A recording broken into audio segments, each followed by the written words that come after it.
हम एस, इनके बारे में हमको डिटेल में देखना है। प्राइमरी वैलेंसी क्या होती है, सेकेंडरी वैलेंसी क्या होती है, ठीक है। तो जो प्राइमरी वैलेंसी है वो हेल्पफुल होती है ऑक्सीडेशन स्टेट निकालने के लिए। मैं आपको बताऊंगा आगे ऑक्सीडेशन स्टेट कैसे कैलकुलेट करते हैं। अभी के लिए आप ये समझो कि प्राइमरी वैलेंसी होती क्या है। So primary valency it is used for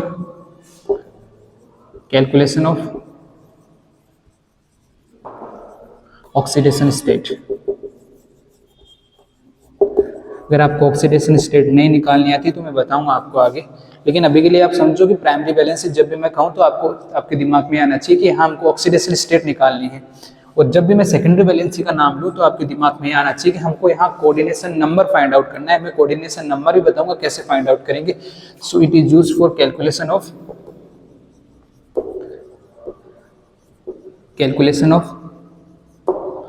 coordination number,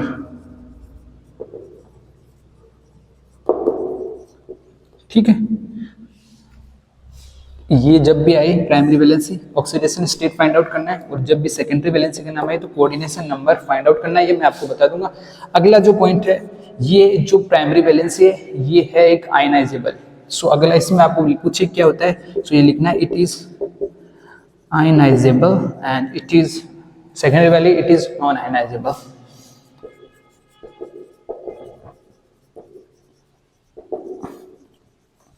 ये भी मैं आपको बताऊंगा। अभी आपको पॉइंट समझो, आयनाइजेबल ये सब मैं आपको डिटेल में बताऊंगा एक एक चीज, ठीक है। अगला पॉइंट है कि ये है काउंटराइन। जो काउंटराइन मतलब जैसे ये एग्जांपल है, जैसे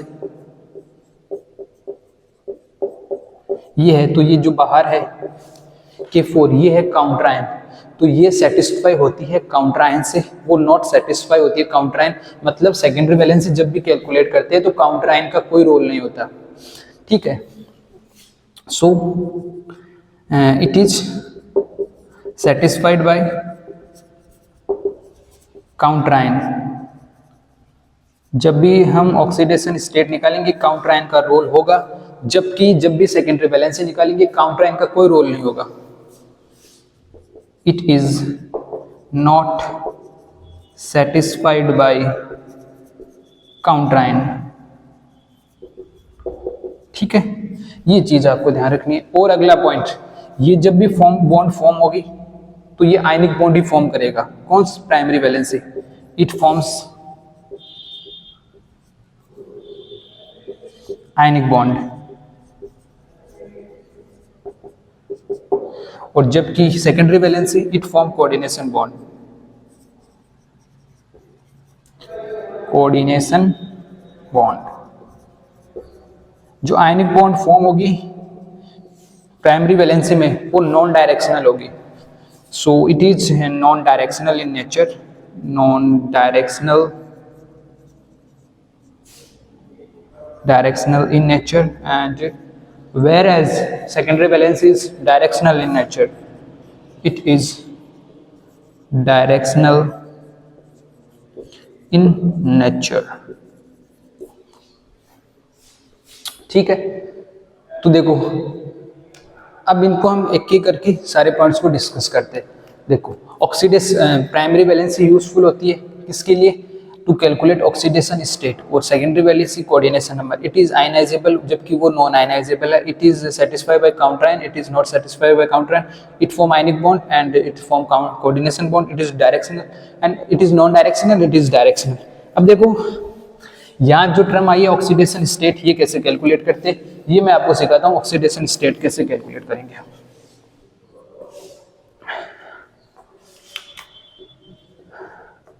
तो ऑक्सीडेशन स्टेट आपको जब भी कैलकुलेट करनी हो तो आप जैसे इसकी कैलकुलेट करके बताते हैं, K4COH2O6+2। ये जो बाहर रहता है इसको हम कहते हैं काउंटर-आयन।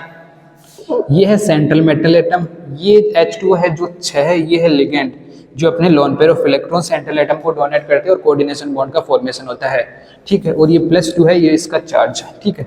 अब देखो इसकी जब भी आपको ऑक्सीडेशन स्टेट कैलकुलेट करनी है, ऑक्सीडेशन स्टेट याद रखना हमेशा सेंट्रल मेटल एटम की ही कैलकुलेट होगी। ऐसा नहीं है आप इस लिगेंड की ऑक्सीडेशन स्टेट कैलकुलेट कर दो, oxidation state will always be calculated of central metal atom. ठीक है, अब देखो ये है पोटेशियम। पोटेशियम जो अपने आते हैं फर्स्ट ग्रुप में, एल्कलाई मेटल्स के ग्रुप में आते हैं, इनकी ऑक्सीडेशन स्टेट 1 होती है, याद रखना। तो 1 होती है और ये पोटेशियम कितने 4, ठीक है। प्लस जिसकी कैलकुलेट करनी है उसको हमको x कंसिडर करके चलना है, x, ठीक है। प्लस H2O जो कि एक है न्यूट्रल मोनोडेंटेड लिगेंड जिसकी ऑक्सीडेशन स्टेट होती है 0 × 6 इक्वल्स टू जो चार्ज है कितना 2, वो लिखना है। तो x की वैल्यू यहाँ से क्या आई, ये तो 0 हो गया, ये 4 हो गया, उस तरफ गया तो x की वैल्यू आई -2। देखो इस तरह आपको कैलकुलेट करना है, ठीक है। अब देखो यहाँ मैंने H2O का क्या लिखा 0, तो देखो जो मोनोडेंटेड लिगेंड है वो भी न्यूट्रल वाले, उनकी ऑक्सीडेशन स्टेट क्या होती है 0। देखो एक बार मैं फिर से ये टर्म बता देता हूँ। देखो मोनोडेंटेड लिगेंड है जो कि केवल एक ही कोऑर्डिनेशन बॉन्ड बनाते हैं किसी भी सेंट्रल मेटल एटम के साथ। ये 3 तरह से डिस्टिंग्विश है। इसमें हम देखते हैं न्यूट्रल, नेगेटिव और पॉजिटिव।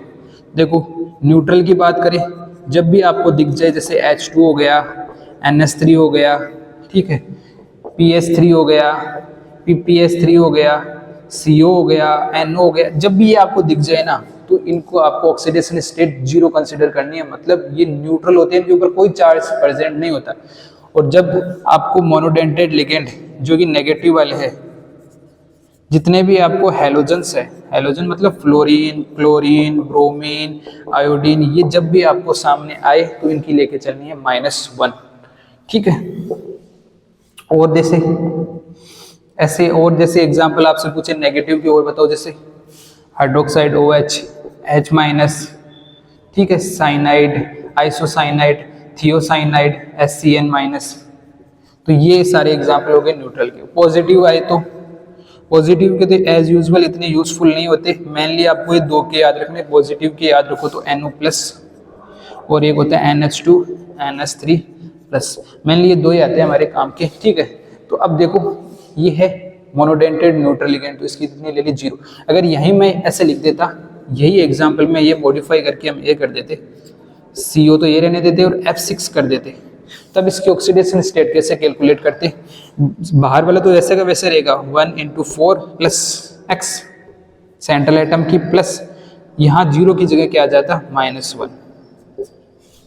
-1 कैसे आ गया, किसी भी न्यूट्रल मोनोडेंटेड लिगेंड पर चार्ज होता है -1, तो इसकी ऑक्सीडेशन स्टेट -1 हो गई, ठीक है। तो ये -6 हो गया, ये +4 हो गया, उस तरफ गया तो प्लस का 2 हो गया, तो 2 + 2 4 हो गया, इसकी ऑक्सीडेशन स्टेट 4 हो गई।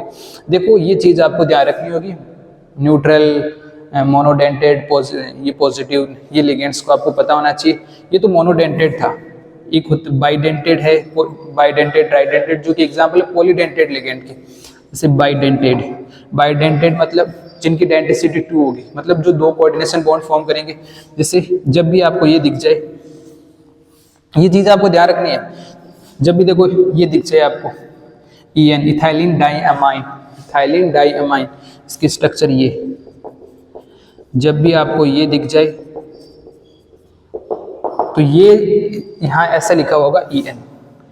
ये एक एग्जाम्पल में मैं सारे आपको एग्जाम्पल करा रहा हूँ, देखो ऐसा आ गया, ठीक है ये बाइडेंटेड लिगेंड इथाइलिन डाइअमाइन, ठीक है, लेकिन इसके ऊपर कोई चार्ज नहीं प्रेजेंट होता, इसको हम 0 कंसीडर करके चलते हैं, ठीक है। तो ये बात आपको ध्यान रखनी है, इसकी 0 हो गई, इसकी 0 लेते। अगर ये अपना ये होता ऑक्सीलेटो OX2-, ये काफी बार यूज होता है, तो इसकी क्या होती है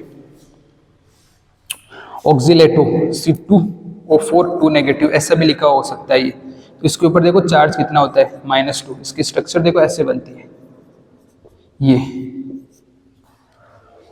ठीक है। तो ये है बाइडेंटेड, देखो यहाँ लिखा हुआ आएगा ऐसे C2O4 ऐसे, और इसमें सपोज दैट 2 है, 2 टाइम्स है, तो क्या होगा, इसकी कितनी होती है -2 चार्ज होता है, तो यहाँ क्या आएगा -2, और ये कितने हैं 2 × 2 इक्वल्स टू, ये जो चार्ज है इसकी इक्वल्स टू लिखते हैं हम इस तरफ, तो x की वैल्यू क्या आ गई यहाँ से, ये -4 ये +4 इक्वल्स टू 2।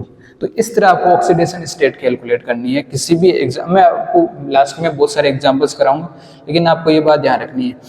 एक और इंपॉर्टेंट आता है जो है पॉलीडेंटेड में हेक्साडेंटेड लिगेंड, जिसका नाम होता है EDTA-4, ठीक है, EDTA-4। अब ये लिखा हुआ आ जाए यहाँ पे EDTA-4 है ना, इसका क्या नाम होता है, इथाइलिन डाइमाइड टेट्राएसीटेट, ठीक है। ये जब भी आ जाए तो इसका क्या होता है, चार्ज इस पर होता है -4, और ये है कितना, एक लिगेंड प्रेजेंट है, तो -4 + 4 = 2, तो इसके भी आगे ऑक्सीडेशन स्टेट 2। तो इस तरह आपको ऑक्सीडेशन स्टेट कैलकुलेट करनी है। आपको बाइडेंटेड, पॉलीडेंटेड, इन लिगेंड के बारे में ये पता होना चाहिए, ठीक है। अब देखो, अब ये तो हमने कैलकुलेट कर लिया ऑक्सीडेशन स्टेट। अब देखो कोऑर्डिनेशन नंबर कैसे कैलकुलेट करते हैं। कोऑर्डिनेशन नंबर कैलकुलेट करते हैं number of ligand into density, उनकी कितनी डेंसिटी, डेंसिटी मतलब कितनी नंबर ऑफ कोऑर्डिनेशन बॉन्ड वो फॉर्म करते हैं। तो कोऑर्डिनेशन नंबर कैसे का फॉर्मूला क्या होगा, ये आपको ध्यान रखना है, number of ligand into density, ये फॉर्मूला है कोऑर्डिनेशन नंबर कैलकुलेट करने का। अगर मैं आपको कह दूं वो एग्जांपल, इसमें हम चलते हैं पीछे, हमने यहाँ H2O लिखा था 6, इसका कोऑर्डिनेशन नंबर कितने हैं, नंबर ऑफ लिगेंड कितने हैं, 6 लिगेंड है। ये लिगेंड नहीं है, ये काउंटराइन है, जिसको हम बाहर लिखते हैं वो काउंटराइन है, इसको कंसीडर नहीं करते लिगेंड्स में, ठीक है। अब आपको इसमें पूछे what is the coordination number या फिर secondary valency of this complex, तो आपको क्या करना है, जितने नंबर ऑफ लिगेंड है उनकी डेंसिटी से मल्टीप्लाई करना है। डेंसिटी मतलब कितनी कोऑर्डिनेशन बॉन्ड वो फॉर्म करती है, उनको हम कहते हैं density. Number of coordination bond formed वो होती है उसकी डेंसिटी, ठीक है। अब देखो H2 होता है जो कि हमारा एग्जांपल है मोनोडेंटेड लिगेंड का। मोनोडेंटेड मतलब जिसकी डेंसिटी 1 होती है, केवल एक ही कोऑर्डिनेशन बॉन्ड ये सेंट्रल मेटल एटम के साथ फॉर्म करेगा, इस वजह से ये क्या होगा, इसकी डेंसिटी 1 होगी। नंबर ऑफ लिगेंड कितने हैं, कोऑर्डिनेशन नंबर कैलकुलेट करने हैं, तो number of ligand into density, number of ligand देखो कितने, 6 इंटू डेंसिटी 1, तो इसका कोऑर्डिनेशन नंबर कितना आ गया, 6 आ गया। इसी तरह यहाँ ये होता, suppose that F6, number of ligand यहाँ भी कितने हैं, 6, डेंसिटी भी कितनी है, 6। ये चाहे पॉजिटिव हो, न्यूट्रल हो, कुछ भी हो, इससे कोऑर्डिनेशन पर कोई फर्क, जो सेकेंडरी वैलेंसी निकालेंगे कोऑर्डिनेशन नंबर पर, इस पर कोई फर्क नहीं पड़ेगा। जबकि जब भी हम प्राइमरी वैलेंसी निकालते हैं तो इसमें पॉजिटिव हो, नेगेटिव हो या फिर न्यूट्रल हो, इसका फर्क पड़ता है। तो एक पॉइंट आप और भी ऐड कर सकते हो इसके अंदर कि it is satisfied bye positive, negative, neutral charge, बल्कि इसमें कोई फर्क नहीं पड़ता चाहे पॉजिटिव हो, नेगेटिव हो, न्यूट्रल हो। इसकी देखो नंबर ऑफ लिगेंड 6 रहेंगे, डेंसिटी यहाँ भी 1 है। और देख लो, आप कोई और एग्जांपल ले लो, जैसे NO+ जो, ठीक है। अब नंबर ऑफ लिगेंड यहाँ भी 6 है, डेंसिटी 1 है। नंबर ऑफ लिगेंड इसका चार्ज से कोई फर्क नहीं पड़ता, पॉजिटिव, नेगेटिव कुछ भी हो चाहे, ठीक है। जैसे ये लिख दिया आपके सामने NH3, ये अब देखो काउंटराइन चाहे यहाँ पोटेशियम 10 लिखो, 20 लिखो, इस पर कोई फर्क नहीं पड़ेगा। आपको कोऑर्डिनेशन नंबर निकालना है तो नंबर ऑफ लिगेंड को मल्टीप्लाई करना है उसकी डेंसिटी। नंबर ऑफ लिगेंड कितने, 6, डेंसिटी कितनी है इसकी, 1, क्योंकि मोनोडेंटेड लिगेंड है, केवल एक ही कोऑर्डिनेशन बॉन्ड किसी भी सेंट्रल मेटल एटम के साथ फॉर्म करेगा ये, ठीक है। तो इस तरह आपको ये कैलकुलेट करना है, ठीक है। अब मैं एक एग्जांपल और लेता हूं, जैसे बाइडेंटेड का लेता हूं, जैसे EN4, EN2 लिख देते हैं, चलो। अब ये आपसे पूछे इसका कोऑर्डिनेशन नंबर कैलकुलेट करो, तो नंबर ऑफ लिगेंड कितने दिख रहे हैं आपको, यहाँ 2 दिख रहे हैं, इनटू इसकी डेंसिटी कितनी है, डेंसिटी मतलब ये कितनी कोऑर्डिनेशन बॉन्ड किसी भी सेंट्रल एटम के साथ फॉर्म करता है। तो EN इथाइलिन डाइमाइड टेट्राएसीटेट अभी बताया था, ये बाइडेंटेड का एग्जांपल है, न्यूट्रल है, ठीक है। तो ये कितनी कोऑर्डिनेशन बॉन्ड, 2 फॉर्म करेगा, तो आंसर क्या आ गया, 4, उसका कोऑर्डिनेशन नंबर 4 आ गया। यहाँ ऑक्सीलेटो लिखा हुआ होता OX, जो कि बाइडेंटेड में अपना नेगेटिवली चार्ज बाइडेंटेड लिगेंड है, जो कि 2 कोऑर्डिनेशन बॉन्ड फॉर्म करेगा किसी भी सेंट्रल एटम के साथ। तो इसको कैसे कैलकुलेट करेंगे, इसकी नंबर ऑफ लिगेंड कितने 2 और इसकी डेंसिटी होती है 2, ऐसा नहीं डेंसिटी -2, पॉजिटिव नेगेटिव उससे कोई फर्क नहीं पड़ता, कोऑर्डिनेशन नंबर निकालते हैं तो प्राइमरी वैलेंसी में जरूर उसका बहुत इफेक्ट होता है। ठीक है, तो इसकी कितने आ गई 4 आ गए इसकी कोऑर्डिनेशन नंबर। ठीक, अगर ये लिखा हुआ आपके सामने EDTA -4 ये लिखा हो तो नंबर ऑफ लिगेंड कितने हैं, एक लिगेंड है EDTA, ठीक है, और इसकी डेंसिटी कितनी है इसकी डेंसिटी 6 कैसे, क्योंकि हेक्साडेंटेड लिगेंड है, हेक्साडेंटेड मतलब वो 6 कोऑर्डिनेशन बॉन्ड किसी के भी साथ फॉर्म करेगा, तो 6 कोऑर्डिनेशन बॉन्ड फॉर्म करेगा तो इसकी डेंसिटी 6 होगी। नंबर ऑफ लिगेंड मतलब ये EDTA तो पूरा एक ही लिगेंड है, देखो यहाँ 1 2 3 कुछ भी मेंशन नहीं है यहाँ ब्रैकेट के बाद। मैं और आपको एग्जाम्पल कराऊंगा, ये तो मैं कुछ ऐसे ही बेसिक एग्जाम्पल बता रहा हूँ ताकि आप इस चीज को समझ पाओ प्राइमरी वैलेंसी को। ठीक है, तो देखो इसमें हम 1-2 पॉइंट और भी लिखे थे, जैसे एक एग्जाम्पल लेते के सिर्फ समझते हैं।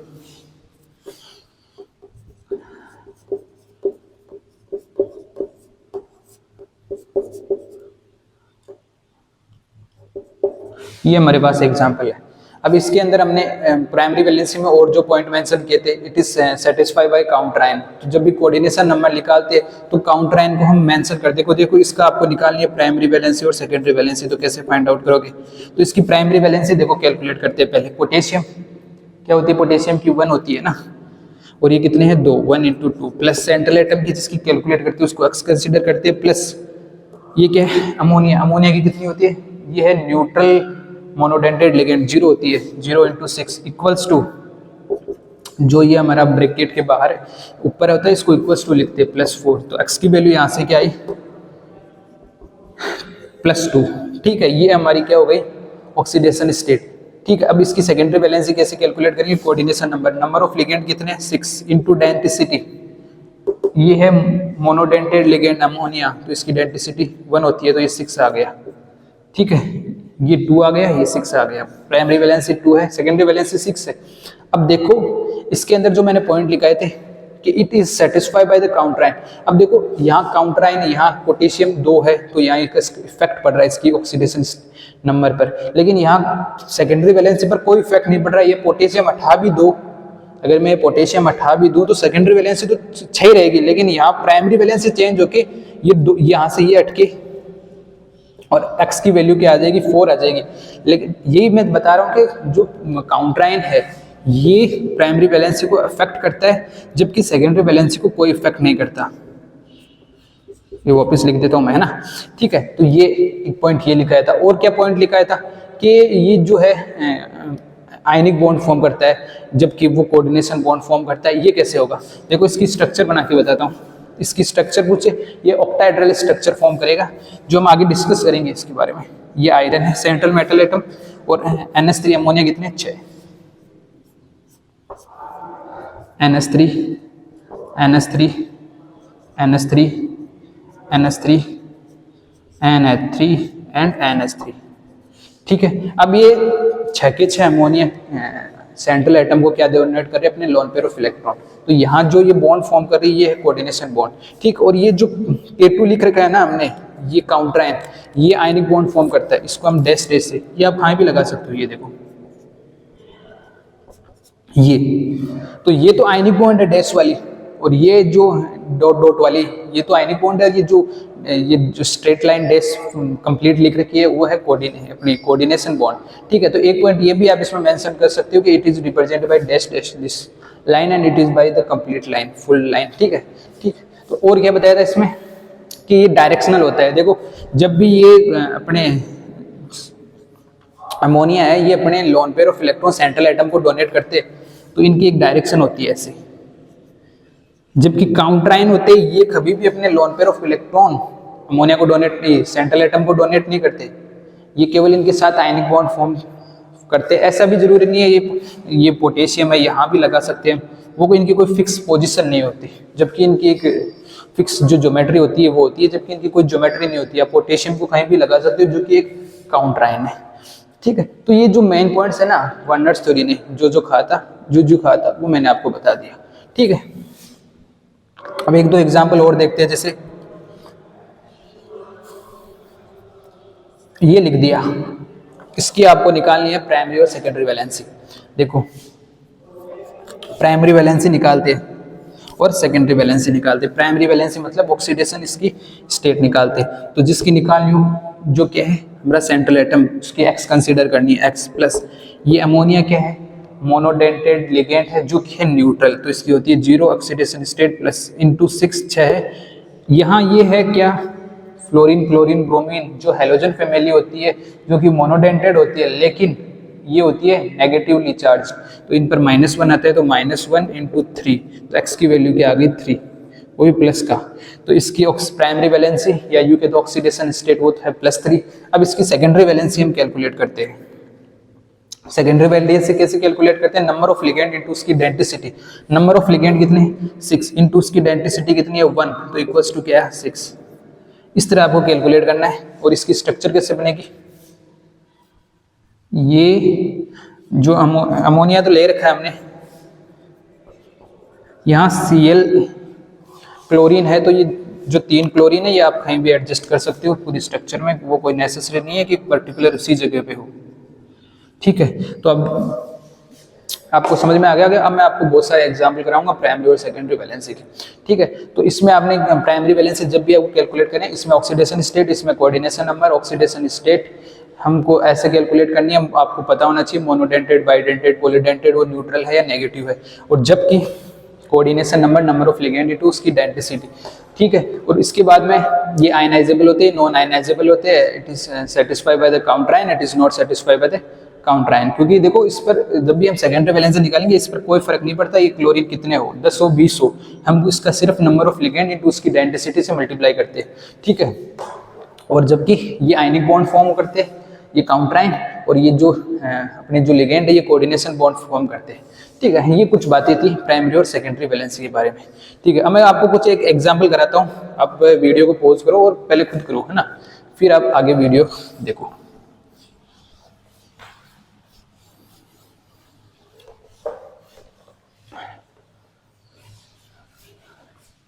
तो जब भी प्राइमरी वैलेंसी की बात आई तो आपको कैलकुलेट करना उसकी ऑक्सीडेशन स्टेट। मैं यहाँ लिख देता हूँ प्राइमरी वैलेंसी, जो कि हमको ऑक्सीडेशन स्टेट कैलकुलेट करनी है, और सेकेंडरी वैलेंसी में हम कैलकुलेट करेंगे कोऑर्डिनेशन नंबर को। ठीक है, अब हम एग्जांपल करते हैं कुछ।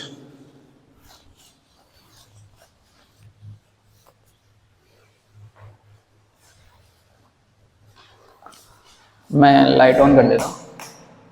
ठीक है, अब देखो मैं कुछ कॉपी से एग्जांपल कराता हूँ आपको।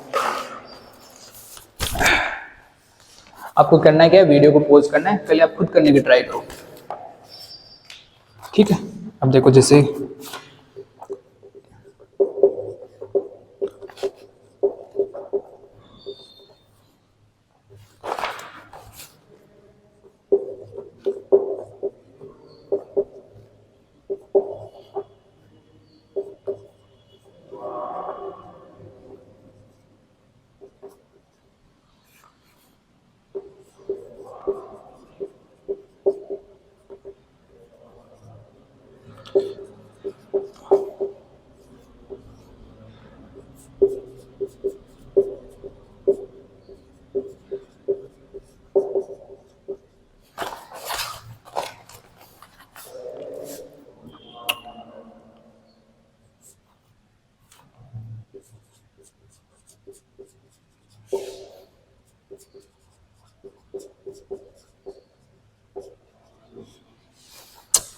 ये हमारे पास कुछ एग्जाम्पल है। अब आपको इसकी प्राइमरी वैलेंसी और सेकेंडरी वैलेंसी कैलकुलेट करनी है।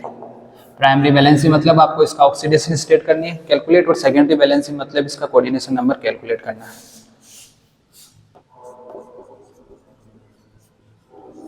ठीक है, अब देखो पहले एग्जाम्पल्स की बात करते हैं। इसकी हमको कैलकुलेट करनी है ऑक्सीडेशन स्टेट। ऑक्सीडेशन स्टेट हमेशा सेंट्रल मेटल एटम की ही कैलकुलेट होगी, तो इसकी कितनी होती है x, जिसकी कैलकुलेट करते हैं उसको x कंसीडर करते हैं, प्लस EN इथाइलिन डायमाइन जो कि है बाइडेंटेड लिगेंड लेकिन ये है न्यूट्रल, तो इसकी 0 इंटू 2, प्लस ब्रोमीन की कितनी होती है जो हेलोजेंस है ये है मोनोडेंटेड लिगेंड और इनकी होती है -1 चार्ज प्रेजेंट होता है, -1 इंटू 2, और ये क्या है जो काउंटर आयन इसकी हेलोजन है इसकी भी -1, तो टोटल क्या हो गया एक्स की वैल्यू हमारे पास आ गई +3। ठीक है, अब इसकी कैलकुलेट करते हैं अगले की, कॉपर। इसकी सेंट्रल एटम की तो एक्स कंसिडर करनी है। अमोनिया जो कि है मोनोडेंटेड लिगेंड लेकिन जो है न्यूट्रल, प्लस En ये भी है न्यूट्रल, प्लस ये क्या acidic acid CH3COOH acidic acid, इसकी कितनी होती है -1 होती है ना, तो ये कितनी -1 और कितने हैं ये 2। तो यहाँ से टोटल हमको जो रिजल्ट मिला इसकी वैल्यू आ गई +2। ठीक है, अब देखो इसको, देखो इसकी कैलकुलेट करते हैं कोबाल्ट की। इसको एक्स में आते हैं सेंट्रल मेटल एटम को, प्लस अमोनिया की 0 होती है, प्लस इंटू 4 प्लस H2O भी न्यूट्रल मोनोडेंटेड लिगेंड होता है, इसकी भी 0 होती है। क्लोरीन जितने भी हेलोजन उसकी -1 होती है, -1। तो एक्स की वैल्यू हमको क्या मिली, =0। ये =0 है सारी, जब तक इनके यहाँ कोई चार्ज ना आए। इसको एक एग्जाम्पल ऐसे ही कर देते, यहाँ +2 चार्ज लिख देते ताकि आपको चार्ज वाला भी एग्जाम्पल हो जाए। ठीक है, जब तक यहाँ चार्ज ना है उसको 0 लेके चलना है। तो यहाँ एक्स की वैल्यू क्या आई हमारे पास, एक्स की वैल्यू आई 1। अब देखो इसमें, देखो इस कोबाल्ट की कैलकुलेट करनी है, जिसकी कैलकुलेट करते हैं सेंट्रल एटम की एक्स कंसिडर करते हैं, एक्स प्लस अमोनिया की कितनी होती है 0 × 4। ये क्या है सल्फेट, सल्फेट पे होता है -2 चार्ज, प्लस ये है नाइट्रेट, नाइट्रेट पर होता है -1 चार्ज, =0। तो एक्स की वैल्यू यहाँ से क्या आई +3। अब ये देखो इस पर मैंने +2 लगा दिया ताकि आप कुछ थोड़ा अलग हो ये एग्जाम्पल। ठीक है, अब देखो इसका एक्स सेंट्रल एटम की, क्लोरीन की हेलोजेंस की -1 होती है, साइनाइड -1 होती है, ये भी मोनोडेंटेड लिगेंड में आता है जो कि नेगेटिवली चार्ज होता है। NO2 ये भी, इसकी भी -1 होती है। और NH3 ये कि मोनोडेंटेड लिगेंड है लेकिन ये क्या है न्यूट्रल है। तो 3 × 0 = देखो सबके =0 लिखा था क्योंकि यहाँ इनकी कोई चार्ज नहीं था, =2। तो x की वैल्यू क्या आई यहाँ -3 और ये 2, तो x की वैल्यू आ गई 5। ठीक है, तो ये इसकी प्राइमरी वैलेंसी आ गई 5। अब हमको कैलकुलेट करनी है सेकेंडरी वैलेंसी। सेकेंडरी वैलेंसी मतलब कोऑर्डिनेशन नंबर। और कोऑर्डिनेशन नंबर कैसे कैलकुलेट करते हैं, आपको नंबर ऑफ लिगेंड इनटू उनकी डेंसिटी से मल्टीप्लाई करना है, वो हमको क्या मिलेगा सेकेंडरी वैलेंसी मिल जाएगी। ठीक है, तो नंबर ऑफ लिगेंड कितने हैं, अब देखो ये देखो इथाइलिन डायमाइन टेट्रा, ये इथाइलिन डायमाइन जो कि एक बाइडेंटेड लिगेंड है। नंबर ऑफ लिगेंड यहाँ कितने हैं, नंबर ऑफ लिगेंड कितने हैं 2 है, इनटू उसकी डेंसिटी मतलब ये 2 कोऑर्डिनेशन बॉन्ड फॉर्म करता है प्लस। ठीक है, ब्रोमीन है ये कितने हैं 2 है और इनकी डेंसिटी कितनी है 1 है। तो हमको जो टोटल रिजल्ट मिला 2 × 4 और ये क्या है 6। तो इसका जो सेकेंडरी वैलेंस है मतलब इसका जो कोऑर्डिनेशन नंबर है वो है 6। अगला देखो ये जो बार वाले है ना, ये जो काउंटर है इनका कोई फर्क नहीं पड़ेगा सेकेंडरी वैलेंसी पर, है ना। अब इसकी देखो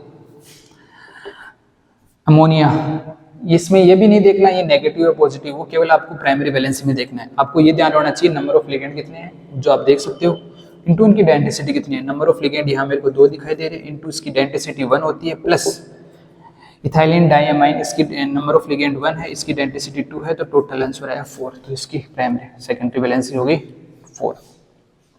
अगले की देखो, इसकी देखो नंबर ऑफ लिगेंड कितने हैं, यहाँ 4 है, इसकी डेंसिटी कितनी है 1, प्लस नंबर ऑफ लिगेंड कितने हैं 1 है और इसकी डेंसिटी भी 1। नंबर ऑफ लिगेंड कितने हैं 1 है, इसकी डेंसिटी भी 1। तो इसका जो अपना कोऑर्डिनेशन नंबर है वो कितना आ गया 6 आ गया। अब इसकी देखो इस सेंट्रल एटम को मत काउंटर कर लेना कि भाई ये भी तो है, इसकी भी एक डेंसिटी, हमको केवल नंबर ऑफ लिगेंड्स के लिए निकालते हैं कोऑर्डिनेशन नंबर। ठीक है, तो इसका कितना आएगा 4 नंबर ऑफ लिगेंड इनटू इसकी डेंसिटी 1। सल्फेट कितने है, एक ही तो प्रेजेंट है, तो इसकी डेंसिटी कितनी है 1। तो यहाँ से हमको क्या रिजल्ट मिला 5। ठीक है, यहाँ देखो नंबर ऑफ लिगेंड कितने हैं 1 2 3 4, लेकिन और ये 4 नहीं है ये 3 है। देखो ये 1 है और इसकी क्लोरीन 1 है, ये भी 1 है, ये भी 1 है, ये 3 है। इसकी डेंसिटी कितनी है 1 है, प्लस इसकी डेंसिटी कितनी है 1 और नंबर ऑफ लिगेंड भी 1 है, density 1 number of ligand 1 plus density 1 और नंबर ऑफ लिगेंड बी कितने 3 है, तो टोटल कितना आ गया 6।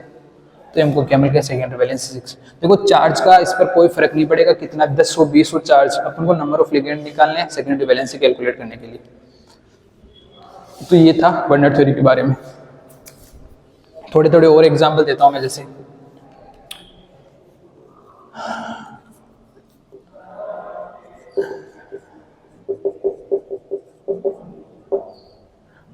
इसका निकाल के दिखाओ, देखिए आप प्राइमरी और सेकेंडरी वैलेंसी।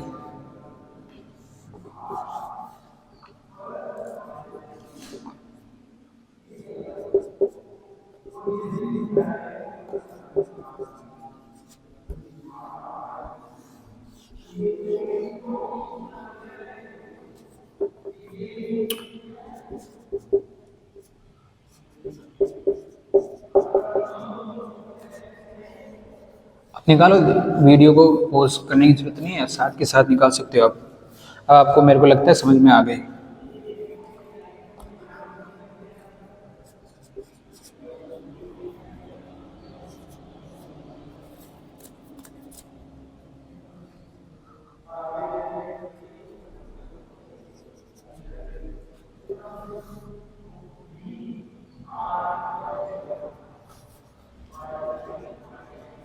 ये 5 एग्जाम्पल और कर लो आप, मतलब अपने टोटल 10 एग्जाम्पल हो जाएंगे। ये सफिशिएंट आपके लिए कि आप इसको अच्छे से समझ सकते हो इस पूरी चीज़ को, ठीक है। अब देखो इसकी निकालते हैं primary valency. Number of ligand कितने हैं, प्राइमरी वैलेंसी निकाल रहे हैं, तो यहाँ तो ये ADTA -4 है, ये हेक्साडेंटेड लिगेंड है, ठीक है, एक ही लिगेंड है ना ये, जिसकी निकालते हैं उसको एक्स कंसीडर करते हैं, और निकालते हैं हमेशा सेंट्रल एटम की, लिगेंड की नहीं निकालेंगे। इनटू इस पर चार्ज कितना है -4, ADTA -4, इथाइलिन डाइमाइड टेट्राएसिडेट पर -4 चार्ज होता है। तो इसकी स्ट्रक्चर ये होती है, इथाइलिन डाइअमाइन मतलब 2 अमाइन, और acetate tetraacetate CH3COO negative, CH3COO negative, CH3COO negative, CH3COO negative. इसकी स्ट्रक्चर है, देखो इसकी डेंसिटी तो 6 है, एक यहाँ से डोनेट करेगा, एक यहाँ से करेगा, एक यहाँ से करेगा, एक यहाँ, एक यहाँ, एक यहाँ, लेकिन इस पर 4 देखो, 1 2 3 और 4, इसलिए हमने इसका 4 लिया। डेंसिटी याद रखना, जब हम सेकेंडरी वैलेंसी निकालेंगे डेंसिटी इसकी 6, हेक्साडेंटेड लिगेंड है ये ध्यान रखना आप इस बात को। तो इसकी प्राइमरी वैलेंसी क्या आई, इसकी प्राइमरी वैलेंसी आई इक्वल्स टू, यहाँ कोई चार्ज प्रेजेंट नहीं है ना, तो 0, एक्स की वैल्यू क्या आ गई 4 आ गई ना, तो प्राइमरी वैलेंसी तो कितनी आ गई हमारी 4 आ गई। सेकेंडरी वैलेंसी क्या आएगी इसकी, नंबर ऑफ लिगेंड, लिगेंड कितने हैं, एक है, एक ही तो है ये, इनटू इसकी डेंसिटी कितनी है, डेंसिटी मतलब जितने number of coordination bond form करेगा, डेंसिटी कितनी है इसकी, नंबर ऑफ लिगेंड 1 है, डेंसिटी कितनी है 6, हेक्साडेंटेड, तो एक्स की वैल्यू क्या आ गई, सॉरी ये जो इसकी कोऑर्डिनेशन नंबर क्या आ गया 6। अब इसका देखो आप प्राइमरी वैलेंसी देखो, जिसकी कैलकुलेट करनी है उसको एक्स कंसीडर करते हैं। ऑक्सिलेट की क्या होती है C2O4 2 नेगेटिव, ये होता है C2O4 2 नेगेटिव, इस पर -2 चार्ज होता है, और ये बाइडेंटेड लिगेंड होता है -2। इथाइलिन डाइअमाइन ये न्यूट्रल होता है, इक्वल्स टू 2, तो एक्स की वैल्यू क्या आ गई 4 आ गई ना, ये -2 उस तरफ गया तो प्लस का 2 हो गया ना, तो 2 + 2 4 हो गया ना। हाँ, और सेकेंडरी वैलेंसी क्या है इसकी, सेकेंडरी वैलेंसी कैसे निकालोगे, नंबर ऑफ लिगेंड कितने, एक लिगेंड ये है ऑक्सिलेटो, और इसकी डेंसिटी कितनी है, 2 कोऑर्डिनेशन बॉन्ड फॉर्म करते हैं ना, प्लस नंबर ऑफ लिगेंड कितने, ऊपर लिख देता हूँ थोड़ा, नंबर ऑफ लिगेंड 1 है, डेंसिटी 2 है, plus ethylene diamine, number of ligand 1 है लेकिन इसकी डेंसिटी कितनी है 2, तो टोटल क्या आ गया 4 कोऑर्डिनेशन। ऐसे नहीं करना कि देखो यहाँ ऐसा आपको ये नहीं लगना, ये नहीं लगना चाहिए, ये एक है, ये एक है, तो अक्सर बच्चे ऐसे करते हैं, उनको कहते हैं कोऑर्डिनेशन नंबर बताओ, तो वो देखते हैं एक लिगेंड ये, एक लिगेंड ये, तो वो कहते हैं 2 लिगेंड है तो इसका कोऑर्डिनेशन नंबर 2 है, लेकिन ये गलत है। नंबर ऑफ लिगेंड को डेंसिटी से मल्टीप्लाई करने के बाद ही आपको कोऑर्डिनेशन नंबर मिलेगा। तो नंबर ऑफ लिगेंड कितने, 1 है, लेकिन उसकी डेंसिटी कितनी है 2 है, इस तरह आपको कैलकुलेट करना है, ठीक है। अब देखो इसको देखो, इसकी प्राइमरी वैलेंसी कैलकुलेट करनी है आपको, तो इसको x मान लो, साइनाइड की कितनी होती है -1 होती है, और कितने साइनाइड है 4 इक्वल्स टू 2, तो क्या आया -4 उस तरफ गया तो -4 उस तरफ गया तो प्लस का 4, तो 6 आ गया ना, ज़्यादा ही आ गई इसकी, है ना। ठीक है, अब इसकी वो निकालो आप, सेकेंडरी वैलेंसी निकालो। नंबर ऑफ लिगेंड 4, इसकी डेंसिटी कितनी है? डेंसिटी नंबर ऑफ लिगेंड तो 4 है और इसकी डेंसिटी कितनी है? 1 है ना, मोनोडेंटेड लिगेंड है तो क्या आ गया? 4। ये थोड़े थोड़े पर लिख देते हैं। अब इसके निकालते हैं अगले की। अब देखो, इसको जिसकी निकालते हैं उसकी x मानते प्लस H2O जो कि है मोनोडेंटेड न्यूट्रल लिगेंड, इसकी 0 × 4 प्लस सल्फेट कितनी होती है? -2 होती है, प्लस नहीं सॉरी प्लस, हाँ, और क्लोरीन की कितनी होती है? -1 = 0। तो x की वैल्यू क्या आ गई? 3 आ गई ना, तो ये सेकंड प्राइमरी वैलेंसी भी कितनी हो गई? +3। अब आपको इसमें निकालना क्या है? सेकेंडरी वैलेंसी निकालनी है। कोऑर्डिनेशन नंबर कितना है इसका? Number of ligand into density, यहाँ नंबर ऑफ लिगेंड कितने हैं? 4, इसकी डेंसिटी कितनी है? 1। नंबर ऑफ लिगेंड कितने हैं? 1, डेंसिटी इसकी 1 है, इस पर चार्ज माइनस, तो ऐसे में समझ लेना कि इसकी डेंसिटी 2 हो गई। सल्फेट पर SO4 2 नेगेटिव होता है लेकिन इसकी डेंसिटी 1 होती है। नंबर ऑफ लिगेंड 1 है, डेंसिटी 1 है, तो 4 1 1, तो टोटल कितना आ गया? 6 आ गया। अगला देखो, इसकी वो निकालते हैं क्या? Primary valency. इसको x कंसीडर कर लो। क्लोरीन की कितनी होती है? -1, साइनाइड की -1, EN की इसकी होती है 0 और ये NH3 की भी 0 × 3 = 3। तो यहाँ x की वैल्यू क्या आई? माइनस माइनस उस तरफ गया तो प्लस का 3 + 2 5 आ गया। ठीक है, आपको इसमें पूछे सेकेंडरी वैलेंसी कैलकुलेट करो, तो सेकेंडरी वैलेंसी कैसे कैलकुलेट करोगे? नंबर ऑफ लिगेंड इंटू उसकी डेंसिटी। नंबर ऑफ लिगेंड कितने हैं? 1, ये देखो 1 है लेकिन इसकी डेंसिटी कितनी है? 1 × 2। यहाँ तो इनकी डेंसिटी भी 1 है, तो 1 × 1 प्लस 1 × 1, ठीक है, प्लस 3 × 1, डेंसिटी 1, तो टोटल कितना आ गया? 1 1 1 2 3, तो टोटल कितना गया? 3 2 5 1 7। ठीक है ना, इस तरह आपको कैलकुलेट करना है। तो मैंने आपको जो पॉइंट बताए थे प्राइमरी और सेकेंडरी में, आपको समझ में आ गया। काउंटर आयन का कोई इफेक्ट नहीं पड़ता जब हम सेकेंडरी वैलेंसी निकालते हैं। काउंटर आयन चाहे कितने हो, 1000 हो, 2000 हो, उससे कोई फर्क नहीं पड़ने वाला, लेकिन सेकेंडरी प्राइमरी वैलेंसी पर काउंटर आयन का इफेक्ट जरूर पड़ेगा।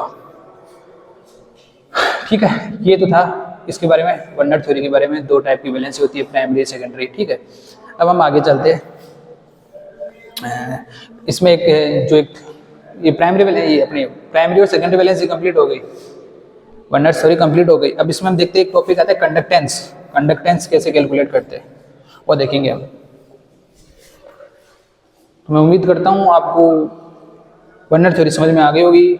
नहीं आई, कोई क्वेश्चन नहीं आ रहा हो रहा तो आप कमेंट में लिख दो, हम रिप्लाई दे देंगे उसका, है ना। तो अगला कौन सा अपना कंडक्टेंस कैलकुलेट करना है वन नॉट थ्योरी, तो कर देते हैं।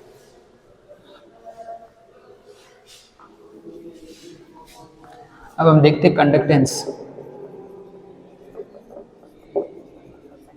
ये पूछ लेते हैं कंडक्टेंस के बारे में, इसके बाद में हम ये निकालेंगे इफेक्टिव एटॉमिक नंबर। कंडक्टेंस कैसे कैलकुलेट करेंगे? कंडक्टेंस कैलकुलेट करना है तो कंडक्टेंस होते हैं जितने जो नंबर ऑफ आयंस होंगे उतनी ज्यादा क्या होगी? कंडक्टेंस होगी। तो आप ये ध्यान रख लेना, conductance is directly proportional to number of ions. जितने ज्यादा आयंस होंगे उतनी ज्यादा क्या होगी? कंडक्टेंस होगी। ये लो, सर्कल में बंद कर दिया, ठीक है। ये स्क्वायर में करे, चलो इसको स्क्वायर में बंद कर देते हैं, थोड़ा अच्छा लगे। ये लो, ठीक है। तो कंडक्टेंस किसके डायरेक्टली प्रोपोर्शनल होगी? नंबर ऑफ आयंस के डायरेक्टली प्रोपोर्शनल होगी, याद रखना, ठीक है। अब जैसे मैं एक एग्जांपल लेता हूँ, आपको बताना है किसकी कंडक्टेंस ज्यादा है। कंडक्टेंस का मतलब तो समझते हो ना, इलेक्ट्रिसिटी जितनी वो पास होगी उसको उतनी ज्यादा क्या कंडक्टेंस होती है। जबकि ये तो हम जब भी हम इसके कोऑर्डिनेशन कंपाउंड्स की बात करेंगे, कॉम्प्लेक्स सॉल्ट्स की, तो इसमें आयंस नहीं होंगे, तो आयंस के थ्रू इलेक्ट्रिसिटी पास नहीं होगी, सॉल्ट्स के थ्रू होगी। तो ये बात ध्यान रखना। से एक एग्जांपल लेते हैं, जैसे हम प्लेटिनम, ये एग्जांपल लिया। अब आपको मैं 3-4 और एग्जांपल देता हूँ, उनकी आपको बताना है कंडक्टेंस बतानी किसकी ज्यादा है।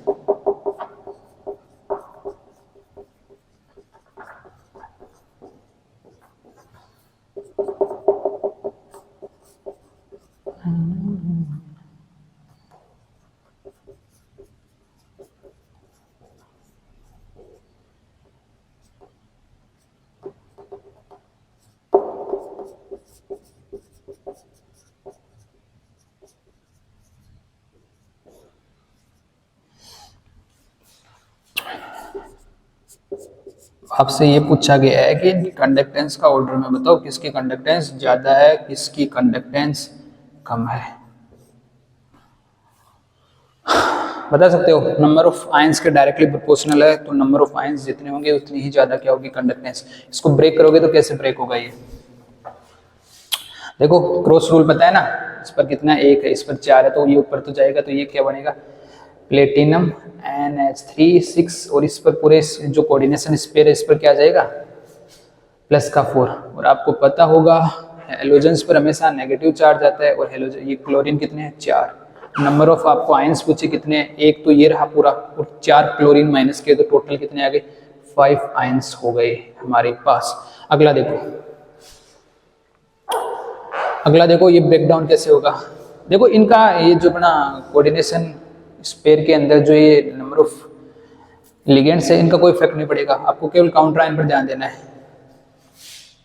क्या कर दिया, ठीक है। अब देखो ये ब्रेकडाउन कैसे होगा,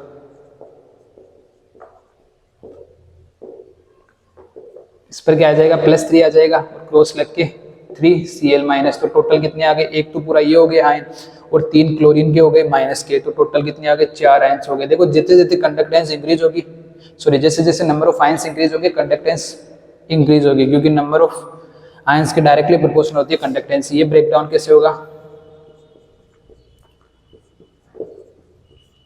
इस पर +2 आ जाएगा और 2Cl-, तो टोटल आयंस कितने हो गए 3 आयंस हो गए। अगला देखो,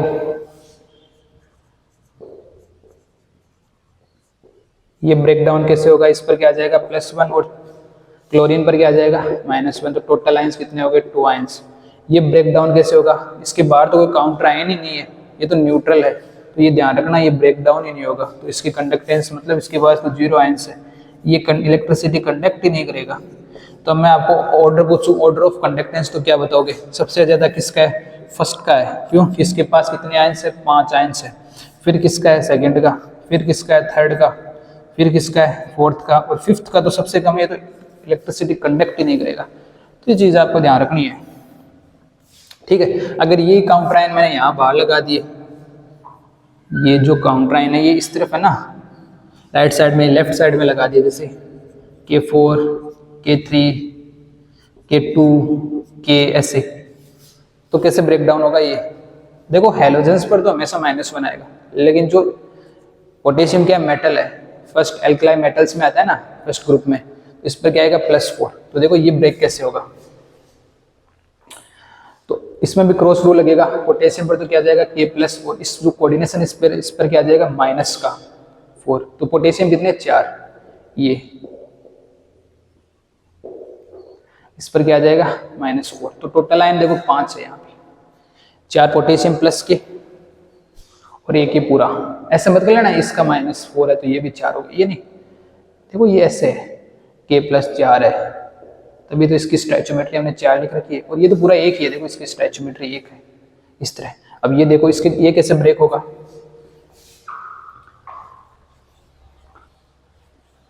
देखो ये कैसे होगा, क्रॉस रूल लगेगा, यहाँ तो 1 है ना, ये पोटेशियम पर तो +1 आ जाएगा, पोटेशियम है कितने 3 है, प्लस इस पर पूरे पर क्या आ जाएगा -3,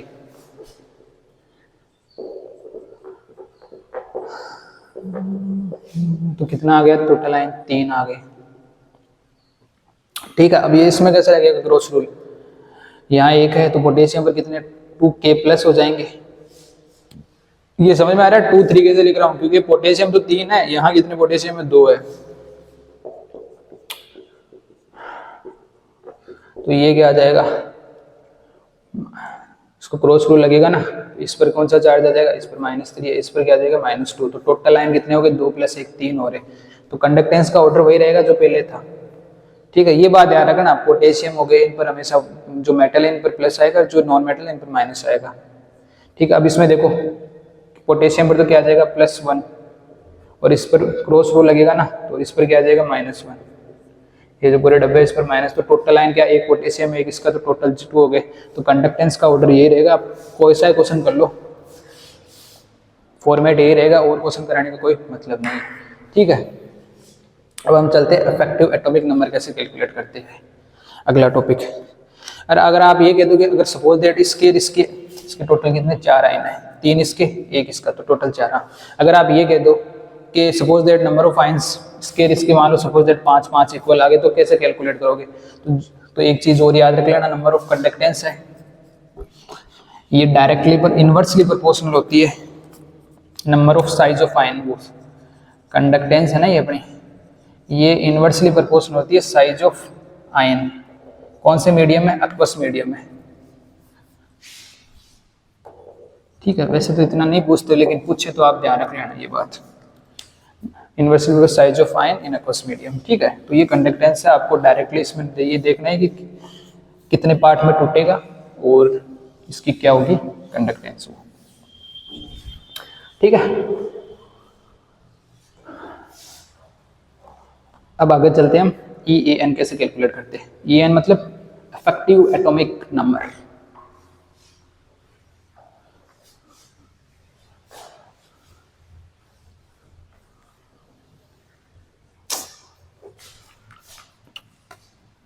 EAN इफेक्टिव एटॉमिक नंबर। ये कैलकुलेट करना कैसे सीखते हैं, देखो ये बहुत ही छोटी सी चीज है। EN कैसे कैलकुलेट करेंगे, एक छोटा सा फॉर्मूला वो याद रखना है।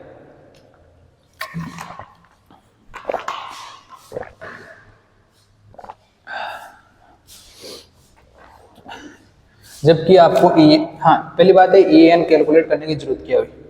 देखो कुछ जो हमारे कोऑर्डिनेशन कंपाउंड्स है उनका हम EAN निकालते हैं, इफेक्टिव एटॉमिक नंबर। अगर वो effective atomic number noble gas के इक्वल आ जाए, ठीक है, नियर बाय उनके इक्वल आ जाए ऑलमोस्ट, तो हम कहते हैं कि वो स्टेबल है। देखो किसके इक्वल? नोबल गैस के इक्वल। अब नोबल गैसेस कौन सी होती है?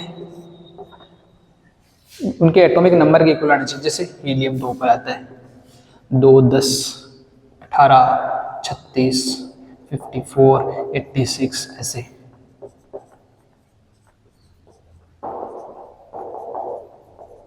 Helium, neon, argon, krypton, xenon या रेडोन के इक्वल आ जाए, अगर इनका नियर बाय इक्वल भी आ जाए इफेक्टिव एटॉमिक नंबर, तो हम कहते थे कि जो ये कॉम्प्लेक्स कंपाउंड है ये स्टेबल है। जैसे देखो पहले तो आप EAN का फॉर्मूला देखो कैलकुलेट कैसे करेंगे। EAN का फॉर्मूला कैलकुलेट करना है तो उसका एटॉमिक नंबर लिखना है आपको पहले, एटॉमिक नंबर। ठीक है, उसमें से आपको माइनस क्या करना है? उसका ऑक्सीडेशन नंबर जो मैंने आपको बताया था अभी, प्लस 2 इंटू कोऑर्डिनेशन नंबर। ये मेथड, ये तरीका है कैलकुलेट करने का EAN को। ठीक है, एटॉमिक नंबर को माइनस करना है oxidation number plus 2 into coordination number से। ठीक है, अब देखो एक एग्जांपल लेते हैं, जैसे इसका आपको EAN निकाल, जैसे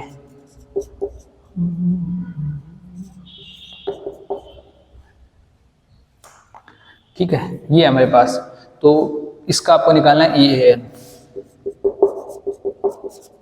तो एटॉमिक नंबर कितना है आयरन का? 26 पर रहता है ना आयरन, माइनस ऑक्सीडेशन नंबर कितना है इसका? ऑक्सीडेशन नंबर मतलब प्राइमरी वैलेंसी कैलकुलेट करनी है, इसकी कैलकुलेट किसकी करेंगे? सेंट्रल मेटल हैलोजन की, सॉरी सेंट्रल मेटल एटम जो है ना इसकी, तो इसकी कितनी है? X कैलकुलेट करनी है, X है प्लस ये साइनाइड कितनी होती है? मोनोडेंटेड होती है, इसकी -1 होती है, -1 इंटू 6 इक्वल्स टू 4। तो X की वैल्यू क्या आ गई? इसको एक काम करते हैं, इसको माइनस का 4 लिखते, ज़्यादा आ जाएगी नहीं। ठीक है, अब ठीक है ये, तो ये माइनस का 6 हो गया, उस तरफ गया तो प्लस का 6 हो गया, तो इसकी प्राइमरी वैलेंसी क्या आ गई? 2, मतलब ऑक्सीडेशन नंबर क्या आ गया इसका? ऑक्सीडेशन नंबर 2 आ गया। ये मैंने देखो इस क्वेश्चन में थोड़ा चेंज कर दिया, इसकी -4 ले लिया यहाँ मैंने, इसका जो चार्ज था ना इस काउंटर आयन का। ठीक है, अब इसका कोऑर्डिनेशन नंबर कितना है? कोऑर्डिनेशन नंबर मतलब the number of ligand into उसकी डेंसिटी। नंबर ऑफ लिगेंड कितने? 6। हम यहाँ लिख देते हैं, कोऑर्डिनेशन नंबर कैलकुलेट कर रहे हैं, नंबर ऑफ लिगेंड है 6 इंटू डेंसिटी 1, तो टोटल 6 आ गया। तो एटॉमिक नंबर है 26, ऑक्सीडेशन नंबर है 2 प्लस 2 इंटू कोऑर्डिनेशन नंबर है 6, तो क्या रिजल्ट आया? ये कितना हो गया? 12, 12 माइनस 2, 10, 10 प्लस 26, ये आ गया 36। तो ये किसके इक्वल है क्या? बिल्कुल ये इक्वल है किसके? 36 जो नोबल गैस है ना क्रिप्टॉन के, उसके इक्वल है, तो मतलब ये EAN को, मतलब EAN जो रूल है उसके अकॉर्डिंग ये स्टेबल है। ठीक है, इस तरह आपको देखना है कोई भी कॉम्प्लेक्स कंपाउंड। एक दो एग्जांपल और ले लेते हैं, जैसे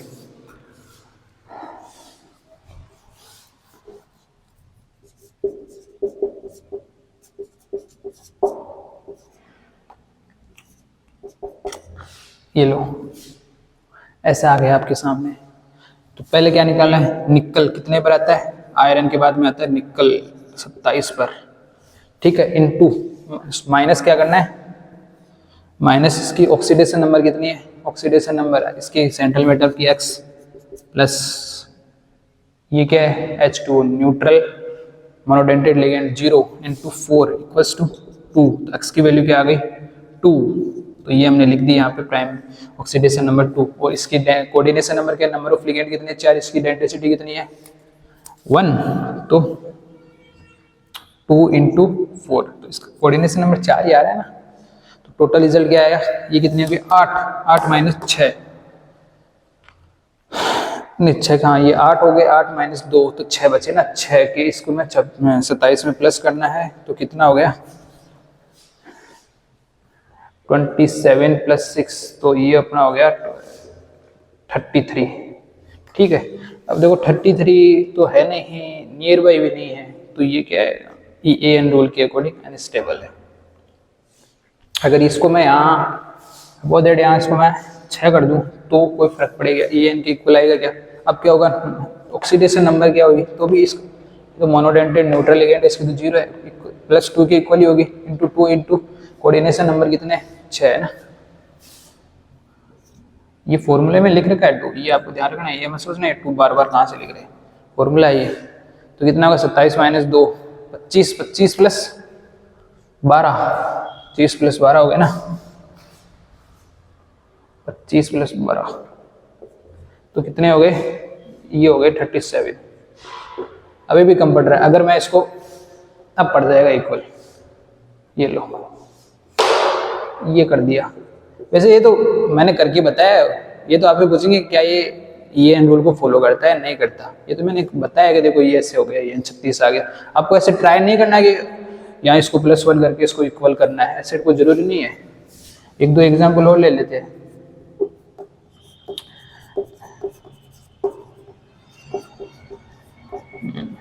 इसका बता दो, देखिए फिर चलो यहाँ +3 लिख देते हैं, बार बार +2।